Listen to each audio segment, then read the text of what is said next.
The night before the rope was meant to end his story, Elias Crow sat alone in the narrow room beneath the gallows, where the wooden beams above him sighed with every passing wind, and the lantern on the wall flickered like it was afraid to stay lit, casting long, trembling shadows that stretched and shrank as if they were breathing with him. And it was in that uneasy half-light, with the smell of dust, old timber, and iron hanging heavy in the air, that he finally allowed himself to speak the truth aloud, though there was no one there to hear him but the walls, the wind, and whatever part of his soul had not yet given up. For years, his name had traveled faster than he ever could, Elias Crow, the cold-eyed outlaw, the man blamed for burned homesteads, stolen gold, and blood spilled on lonely roads. But tonight, with the town asleep and the desert holding its breath, the legend felt thin and brittle, like dried paper ready to tear. He ran his thumb along the rough edge of the table, feeling every splinter, every nick, grounding himself in something real, because memory had a way of pulling him under if he wasn't careful, and memory was all he had left now. He thought of the first time he'd heard his name spoken in fear, how strange it had felt, how it hadn't fit him then, not the way it did now, and he wondered when exactly the space between who he was and who the world believed him to be had grown so wide. Outside, the wind moved through the gallows, setting the rope into a slow, restless sway, and Elias closed his eyes, not in fear, but in weary recognition, because he had lived with that sound in his head for years, the sound of consequences approaching, steady and patient. "You never knew," he murmured, his voice low and rough from disuse, and though no one answered, the words loosened something inside him, opening a door he had kept locked with anger and silence. He spoke of a younger man, not yet hardened, who had once believed in quiet mornings and honest work, who had loved a woman named Mara with a gentleness that surprised even himself, a woman whose laugh had sounded like water over stones and whose faith in him had been so complete it frightened him more than any gun ever could. He confessed how the first crime tied to his name had not been his doing, how he had arrived too late to stop it, how standing in the wrong place at the wrong time had branded him forever, and how the choice to run had seemed like survival then, not cowardice. The law, once alerted, had not cared for nuance or truth, it had wanted a face, a name, and Elias had been close enough to reach, and so the story had begun to write itself without his consent, each retelling stripping away another layer of the man he used to be. He admitted that after a while, it became easier to wear the legend than to fight it, easier to let people believe he was ruthless than to risk trusting them with the truth, and that surrender, quiet and gradual, had been his real crime. As the night deepened, he spoke of roads that never ended, of camps lit by small fires and smaller hopes, of the way loneliness settles into a man's bones when he keeps moving long enough, and how every bad choice afterward had been made by someone who no longer believed redemption was possible. Yet even as he told it, there was no pride in his voice, only a tired honesty, the kind that comes when there is nothing left to lose. He confessed that the blood-soaked stories whispered about him were louder than reality, that fear had added details he never lived, and that silence had allowed them to grow, because correcting the world required a strength he hadn't known how to summon. He paused often, listening to the creak of the gallows, the distant call of a night bird, the faint hum of the desert, and in those pauses, he felt the weight of all the words he had never spoken pressing against his chest. When he spoke of Mara again, his voice softened almost to a whisper, and he admitted that he had stayed away to protect her, believing that absence was kinder than dragging his shadow into her life, and that he had never known whether she understood that choice or cursed his name like everyone else. The lantern guttered, threatening darkness, and Elias leaned forward, elbows on the table, as if confiding in an old friend, revealing the secret that had burned in him for years, that the worst act attributed to him, the one that sealed his fate, had been an attempt to stop a greater wrong, a moment where he had stepped into danger not for gain or revenge, but because someone had needed him, and the world had only seen the aftermath, not the intent. He did not ask for forgiveness, because he had learned that forgiveness could not be demanded, only offered, and perhaps not even then, but he wanted the truth to exist somewhere, even if it only lived in the night air for a few hours before morning erased it. The wind rose, stronger now, and the rope above him knocked softly against the beam, a patient reminder, yet Elias felt an unexpected calm settle over him, not peace exactly, but clarity, the kind that arrives when a man finally stops running, even if the ground beneath his feet isn't ending. He spoke until his voice grew hoarse, until the words slowed and thinned, and when he finally fell silent, it was not because he had nothing left to say, but because he had said the one thing that mattered, the truth of who he had been beneath the legend, and as he sat there in the fading light, listening to the whispers of the gallows and the desert beyond. Elias Crow understood that stories could kill a man long before a rope ever did, and that maybe, just maybe, this confession, unheard, unrecorded, was the first honest thing he had given the world, a fragile offering cast into the dark, waiting to see if Dawn would remember it. They called her Elena Vale, though most spoke her name only in murmurs, as if saying it too loudly might invite misfortune. And when she arrived in the desert town of Red Mesa, riding alone beneath a sun that showed no mercy, the men on the boardwalk fell quiet and the women watched her with a mix of pity and unease, because stories traveled fast in places like this, and Elena's story had arrived long before she did. She was known as the widow whose love never lasted, the woman whose husbands and lovers, outlaws, drifters, men with restless eyes and troubled pasts, had all met violent ends, and whether the deaths were caused by bad luck, bad choices, or something darker, no one could say for certain, only that the pattern was impossible to ignore. Elena did not correct the rumors, because grief had taught her that defending oneself against fear was a losing battle, and so she settled quietly at the edge of town, in a small adobe house that caught the evening light just before the sun slipped behind the red hills, and there she lived with careful steps and guarded silence, her black dresses more a habit than a symbol now, her heart folded inward like a letter never sent. Red Mesa itself seemed to lean away from her, its dusty streets and sun-bleached buildings holding their distance, yet Elena tended her small garden, drew water each morning, and lived as though peace were something that might return if she behaved gently enough. At night, when the desert cooled and the stars came out sharp and bright, she sometimes sat on her porch and remembered the men she had loved, not as legends or tragedies, but as quiet moments, the way one had laughed too easily, the way another had once fixed a broken chair without being asked, and it was in those memories, not the rumors, that her heartbreak lived. She had long since decided she would never love again, not because she believed herself cursed, but because loving meant opening a door that grief had a habit of slamming shut without warning. Fate, however, has little respect for such decisions, and one afternoon, when the heat pressed down so hard the air itself seemed to shimmer, Elena heard a sound at her door that did not belong to memory or rumor, but to the present, a heavy thud, followed by a rough, uneven breath. When she opened the door, she found a man collapsed on her threshold, dust-covered and bleeding from a wound in his side, his face drawn tight with pain, his gun fallen uselessly from his hand. He was younger than she expected, with sunburned skin and eyes that flickered open just long enough to meet hers, filled not with threat, but with exhaustion and a quiet plea. Elena stood frozen for only a moment, the weight of every story told about her pressing against her chest, and then she knelt and pulled him inside, because whatever else she had lost in her life, compassion was not among those things. She cleaned his wound with steady hands, ignoring the voice in her head that whispered warnings shaped like old funerals, and when he finally slept, she sat beside him, listening to his breathing, wondering how something as simple as mercy could feel so dangerous. His name, she learned later, was Jonah Reed, a gunslinger by necessity rather than pride, a man who had learned early that the road was safer than staying in one place too long, and as the days passed and his strength slowly returned, he spoke little of his past, only that he had crossed paths with the wrong men and paid for it in blood. Elena did not ask for details, because she understood that some stories needed time, and in that shared restraint, a fragile trust began to form. Jonah noticed the way the town watched the house, how people crossed the street rather than pass too close, and when he finally asked her why, Elena told him the truth in a voice so calm it surprised even herself, explaining the pattern of loss, the reputation that clung to her like dust, and how Red Mesa believed she carried death with her, whether by curse or chance. Jonah listened without interrupting, his expression thoughtful rather than fearful, and when she finished, he said only, "I've known men who blame fate when they are really running from their own choices," and something in the way he said it, gentle, without judgment, eased a tightness Elena hadn't realized she carried. Still, she kept her distance, careful not to let kindness turn into longing, because longing had a way of waking old ghosts, yet Jonah's presence slowly filled the house with quiet life again, the sound of boots by the door, low conversation at dusk, shared meals eaten without hurry, and Elena felt her resolve weakening, not all at once, but in small, dangerous increments.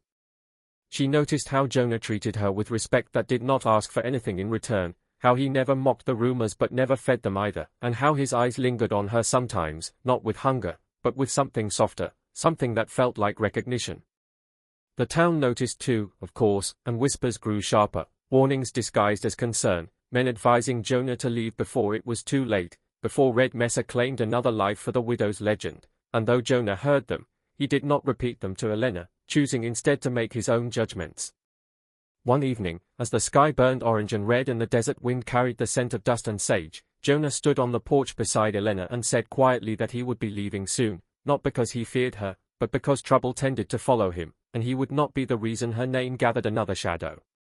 The words struck her harder than she expected, stirring a pain she had sworn never to feel again, and for a moment, she wanted to beg him to stay, to defy the pattern, to prove the stories wrong, but love had taught her caution, and so she nodded and wished him safe travels, her voice steady even as her heart protested. That night, sleep refused to come, and Elena lay awake listening to the familiar sounds of the desert, wondering if fate was something written in advance or something shaped by fear, and whether refusing love was any different from inviting tragedy. Before dawn, gunfire shattered the quiet, sharp and sudden, echoing off the red hills, and Elena knew without being told that Jonah had not escaped trouble after all. She ran toward the sound, her breath burning, her thoughts a tangle of dread and determination, and found Jonah wounded again, this time in the open, having stood his ground against men who would not let him leave peacefully. He was alive, but barely, and as she held his hand while help finally arrived, Elena felt the familiar ache of impending loss rise like a tide, yet beneath it was something else, anger, not at fate, but at the fear that had ruled her choices for so long.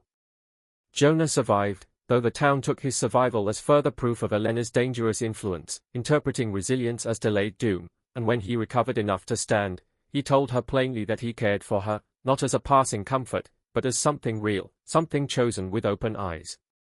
Elena wept then, not from joy alone, but from the weight of loving while knowing how often love ends badly in places like this, and she confessed her fear of becoming his last mistake. Jonah answered by taking her hand, not promising forever, not denying risk, but choosing the present with a courage she had almost forgotten existed. Their love grew quietly after that, shaped by shared mornings and cautious hope, never loud, never careless, and though Red Mesa continued to watch them with suspicion, Elena no longer shrank beneath it, because she had learned that tragedy did not come from loving too deeply, but from refusing to live fully out of fear.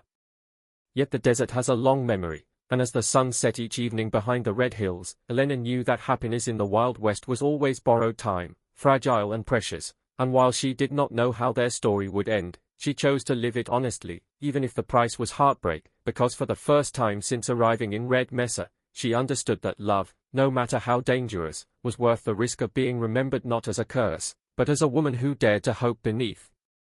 the burning western sun. Deadwood Crossing had learned to live without law the way a body learns to live with an old wound, aching but familiar, and when Samuel Cole rode in beneath a sky the color of worn steel, no one believed the badge on his chest meant anything at all, least of all him, because the badge was not something he wore with pride but something he carried like a weight he could never quite set down, a reminder of a life he had failed once and sworn never to return to.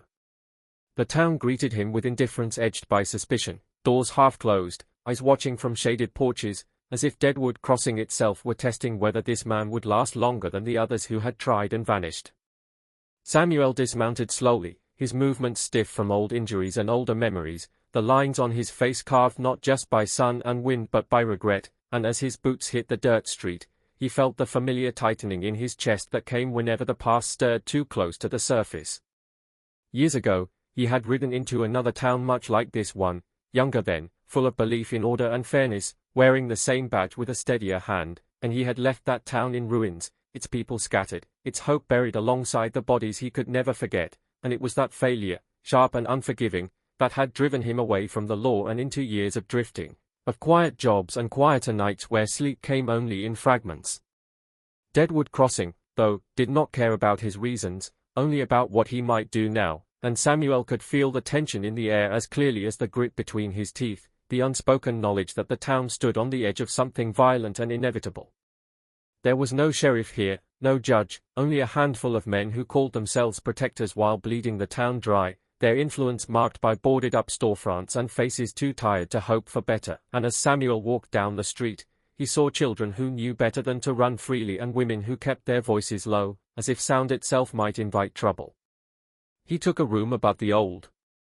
saloon, the floorboards creaking beneath his weight, and as he sat on the narrow bed, removing the badge and setting it carefully on the table, he stared at it for a long time, remembering the night he had thrown it into a river, believing he was done forever, and how it had somehow found its way back to him through a dying man's request he had not been able to refuse.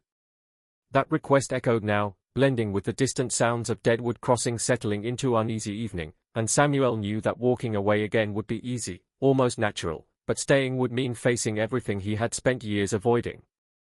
The town's trouble did not hide itself for long. It announced itself in the form of Calder Briggs and his men, riders who moved with the confidence of those unchallenged for too long, their presence heavy and deliberate, and when they spotted the badge, laughter rippled through them, sharp and dismissive, because Deadwood Crossing had eaten marshals before and would do so again, or so they believed.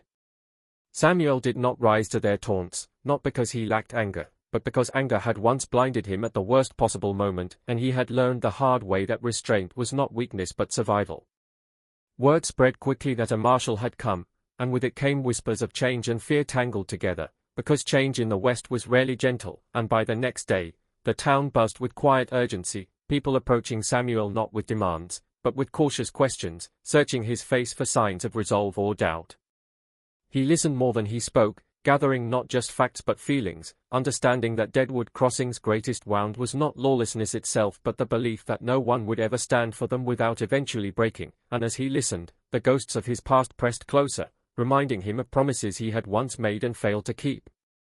At night, Samuel dreamed of that other town, of gunfire echoing through narrow streets, of faces looking to him for answers he could not give fast enough, and he woke before dawn each time, sweat-soaked and shaken, wondering if returning to the badge was an act of courage or punishment. Still, when morning came, he put the badge back on, feeling its familiar weight settle against his chest, and stepped outside, because Deadwood Crossing did not have the luxury of waiting for him to resolve his doubts. The tension finally snapped when a shopkeeper was beaten in broad daylight for refusing to pay protection, the sound of the blows carrying down the street like a challenge, and Samuel arrived just in time to stop it, his voice steady but firm as he placed himself between the man and his attackers, the badge catching the sun as if to announce that something had changed. Calder Briggs's smile faded then, replaced by cold assessment, and in that moment, Samuel knew there would be no easy path forward, because men like Briggs did not retreat quietly, they tested, they escalated, and they made examples. The town braced itself as if for a storm, and Samuel worked tirelessly, organizing what little defense existed, teaching frightened men how to stand together, reminding them that courage multiplied when shared, even as doubt gnawed at him, whispering that leadership was exactly what had doomed him before. He confided in no one, carrying his fear alone, because he believed a marshal's doubts should never become the town's burden, yet in quiet moments, he questioned whether redemption was truly possible or if he was simply repeating a pattern that would end the same way. The night before the expected confrontation, Deadwood Crossing lay under a heavy silence, the stars distant and uncomforting, and Samuel walked the perimeter of the town, every step stirring memories of the night he had failed, the choices made too late, the hesitation that had cost lives, and he stopped at the edge of town where the desert stretched endless and unforgiving, admitting aloud, to no one, that he was afraid. That admission, simple and honest, loosened something inside him, because fear acknowledged no longer ruled unseen, and when dawn came, bringing with it the sound of approaching riders, Samuel felt a grim clarity settle over him, not the reckless confidence of youth but a steady resolve shaped by loss. The confrontation was not swift or clean, it unfolded with shouted warnings, tense standoffs, and the kind of chaos that leaves no one untouched, yet Samuel moved through it with deliberate calm, choosing his moments carefully, protecting where he could, retreating when necessary, and in doing so, he avoided the single mistake that had haunted him for years, the belief that he had to face everything alone. The town stood with him this time, imperfect and afraid, but present, and that difference mattered more than he had ever understood before. When it ended, Deadwood Crossing bore scars, but it still stood, and Calder Briggs was gone, not as a legend but as a warning, and as the dust settled, Samuel found himself standing in the street, heart pounding, breath ragged, realizing that the past had not claimed him after all. In the days that followed, the town changed slowly, cautiously, testing the idea that law could exist without betrayal, and Samuel remained, not as a flawless hero but as a man who stayed when leaving would have been easier, and though the ghosts did not vanish entirely, they quieted, no longer shouting but watching, as if waiting to see what he would do next. One evening, as the sun dipped low and painted the sky in shades of gold and rust, Samuel removed his badge and held it again, feeling its familiar weight, and for the first time, he did not see it as a reminder of failure, but as proof that broken things could still serve a purpose, that a man could fall and still stand again, and as Deadwood Crossing settled into a fragile peace, the last marshal understood that heroism in the Wild West was not about never failing, but about returning to the fight when failure had taken everything, and choosing, despite fear and memory, to hold the line one more time. They said Black Canyon swallowed men the way the night swallowed sound, quietly and without apology, and when Thomas Reed found the map folded inside a weathered Bible at the bottom of a forgotten trunk, he told himself the whispers that followed were only the sound of wind moving through memory, because desperation has a way of dressing itself as reason when hope has worn thin. Thomas had come west with the same dream as so many others, to find enough gold to buy back a life that had slipped through his fingers, but years of dry claims and empty pans had left him with little more than calloused hands and a heart worn raw by disappointment, and so when the map revealed itself, ink faded but deliberate, marking a vein of gold deep within Black Canyon, he felt a stirring he had not known in a long time, something like belief mixed with fear. The stories came back to him then, the old ones traded in low voices around campfires, warnings about a canyon where gold gleamed too brightly and men returned changed or not at all, tales that blamed the devil himself for cursing the place, demanding payment not in coin but in something far more personal, and Thomas laughed them off with a dryness that surprised even him, because hunger for a second chance can drown out even the loudest caution. He packed lightly and left before dawn, the desert stretching out before him in pale silence, and almost at once he became aware of the whispers, not loud or clear, but persistent, like a thought he could not quite claim as his own, promising that this time would be different, that the map was meant for him, that the canyon was waiting. As the days passed, the land grew harsher, the rocks darker, the air heavier, and the whispers grew more familiar, shifting from suggestion to reassurance, reminding him of every failure that had led him here, every door closed by bad luck and worse timing, and offering redemption wrapped in the simple promise of gold. Thomas tried to ignore them, grounding himself in the rhythm of walking, the creak of his gear, the steady beat of his heart, but at night, when the desert cooled and the stars burned sharp overhead, the voices seemed closer, curling around his thoughts like smoke, urging him onward, praising his resolve, telling him that sacrifice was the language of fortune. Black Canyon revealed itself slowly, its walls rising like ancient sentinels, the shadows within deeper than they should have been, and as Thomas descended into it, he felt a pressure behind his eyes, a sense of crossing a boundary not marked on any map. The whispers changed there, becoming more specific, more intimate, speaking his name with a familiarity that unsettled him, recalling moments he had long buried, the day he left his family chasing a promise, the letter he never answered, the way regret had settled into his bones, and they did not accuse him, which was somehow worse, because they understood him too well. He reached the marked place by late afternoon, a narrow ledge where the rock gleamed faintly even without sunlight, and when he struck it with his pick, the sound rang truer than anything he had heard in years, the vein revealed bright and undeniable, and in that moment, awe silenced every doubt he had carried. The gold was real, more than he had dared imagine, and as he worked, carefully at first and then with growing urgency, the whispers swelled into a chorus of encouragement, telling him he was chosen, that endurance had finally been rewarded, that soon all the losses would make sense. Yet with every piece of gold he freed from the rock, a strange heaviness settled over him, not physical but emotional, as if something unseen were keeping count, and when night fell within the canyon, darker and colder than the open desert, Thomas realized he no longer wanted to leave, not because he was trapped, but because the idea of returning to his old life felt unbearable by comparison. He dreamed fitfully beside his small fire, the whispers weaving into his sleep, showing him visions of wealth laid out before him, faces from his past smiling with approval, and then, without warning, those faces faded, replaced by emptiness, as if the price of belonging here was forgetting everything else. When he woke, shaken and uncertain, the canyon seemed to watch him, its walls close and patient, and the whispers softened, reassuring him that fear was natural, that all great rewards demanded a letting go, and Thomas told himself he could take the gold and leave, that the stories were exaggerated, that willpower would be enough. Days blurred together as he mined, the gold piling up while time lost its meaning, and he began to notice small changes, how he no longer flinched at the whispers, how silence beyond them felt wrong, how memories of home dulled at the edges like photographs left too long in the sun. The canyon gave generously, but it also took, and Thomas felt himself growing narrower, his world shrinking to the rhythm of work and the constant presence of the voices, which now spoke not just of riches but of loyalty, suggesting that the gold deserved devotion, that abandoning it would be a betrayal. He tried to write a letter one evening, a simple note meant for no one in particular, just proof that he still remembered how to speak beyond the canyon, but the words came out wrong, hollow, and he tore the paper apart, frustrated and ashamed. The whispers comforted him then, telling him letters were unnecessary, that the past was heavy and the canyon offered freedom from it, and as he listened, Thomas felt a warmth spread through him that felt like relief. It was only when a sudden storm swept through the canyon, rain pounding the rock and thunder echoing like distant laughter, that clarity broke through the haze, and Thomas saw the gold not as salvation but as an anchor, binding him to this place with invisible chains. The whispers grew insistent, warning him not to leave, reminding him of the failures waiting beyond the canyon's walls, and for the first time, their tone carried something sharp beneath the sweetness, a hint of impatience that made his skin prickle. In that moment, Thomas understood the terrible price spoken of in the stories, not death, but surrender, the slow erasing of everything that made a man himself until only desire remained, endlessly feeding on its own promise.